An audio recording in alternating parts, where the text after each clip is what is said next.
Here it is, Axial's first release this year, the AX24 XC-1. It's ready to run, it's got four-wheel steer, and it looks like it's gonna be a blast on the rocks. Here we go, let's take a look at the AX24, and I love how this resembles the AX10 that was released back in 2007 that helped launch the world of RC crawling. They've shrunken down the XC1 body to 24 scale, retained the body lines, updated the graphics on here, still has the orange paint, which I absolutely love. This is also available with a gray, black, and green paint scheme. Love the XC1 logo. It brings back some memories. Same with the Scorpion on the AX24 decal here. Really cool look to the body. It's functional too. When you articulate, you won't have the tires hanging up. Now, as you notice, there's no body pins on here. That's because they Velcro down the body. There's a simple plate in the front, and there's actually a tilting plate in the rear. Okay, let's take a closer look now at the Rock Lizard tires. These are 2.44s mounted on a 1.0 wheel. It mimics the Rockster wheel style, and then they have a green ring for the green body. Now we can take a look at the chassis. This is unique to this. A lot of the other parts are shared with the SCX24, which we'll talk about,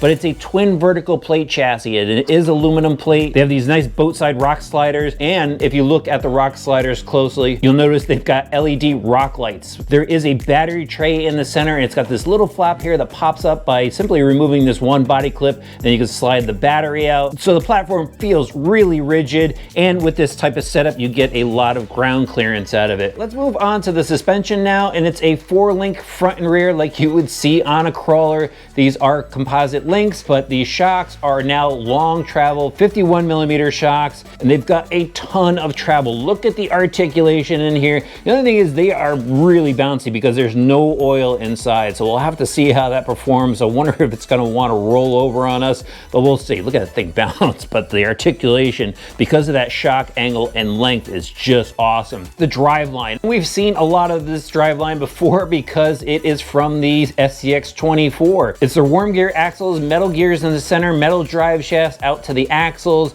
full ball bearings, and then they obviously mirrored it in the rear for four-wheel steer. Slider drive shafts in the center, and then the standard SCX24 transmission. No changes made there from what I could tell. The steering links on here are just like we've seen on the SCX24. There is a servo saver, and then the servo mount itself has the mounting bosses for the upper link. Might as well go into the electronics now. There's an AS1 servo front and rear on it for the steering. I'll tell you how the steering operates on this in just a minute. There's a 10 amp 2-in-1 ESC receiver combo. There's a bunch of ports in the back of the speed controller. That's where the front servo is hooked up. The rear servo is hooked up into channel 3, and it powers the LED lights. You can switch out the mode for forward brake and forward brake reverse. A 350 milliamp battery pack, like we've seen in the SCX24, is already slipped into the battery tray. Now on to how the steering works. It comes with the SLT3 radio system, a 3-channel radio, and with that you could go and toggle the 3rd channel button, so you could just have front steering, you could have the rig crab walk, or you could have the steering mirrored, which will help you navigate through rocks. Now this is a true ready to run. It gives you absolutely everything you need to run it. As I mentioned, the radio system, the battery, all the electronics, the built car, USB charger, AA batteries for the radio, basic tools, instruction manual, and that's it. Everything you need to go crawling. Now it's time to see how the AX24 does on the rocks.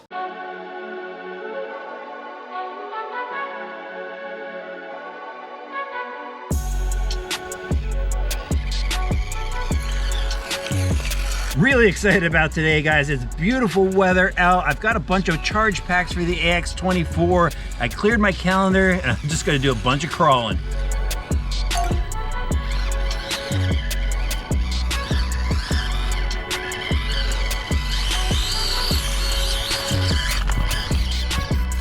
So much easier to control the rear steer button without an extra camera in my hand. There's a little mirrored action. We'll bump it up to a little crab walk.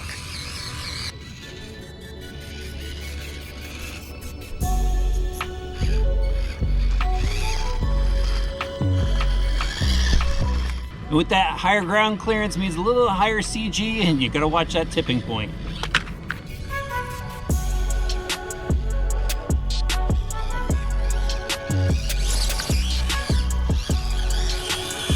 Still getting used to the thumb button for steering, but that's all part of the drive.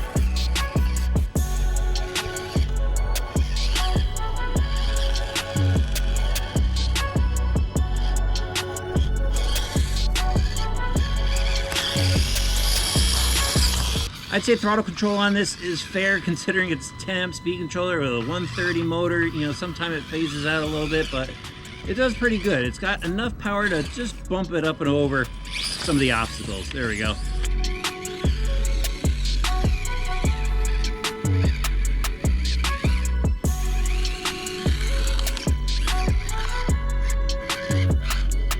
Sometimes with just a front steer, the servo will stall out, and that's when you got to kick in that rear steer to help out a bit.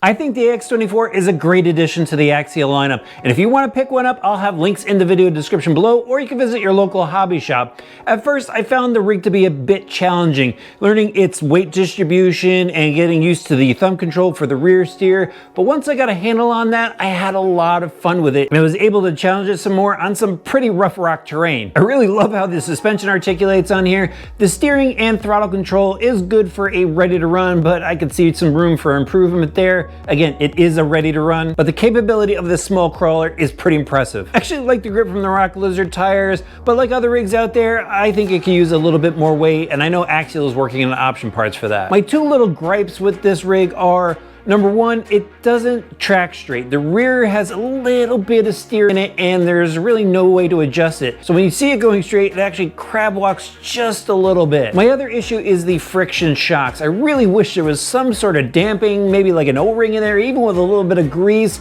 that would just slow the reaction down. Because the shocks are so sprung, it unloads, and it's a little bit unpredictable. But the X24 is another fun rig that I think a lot of people are gonna enjoy and even mod.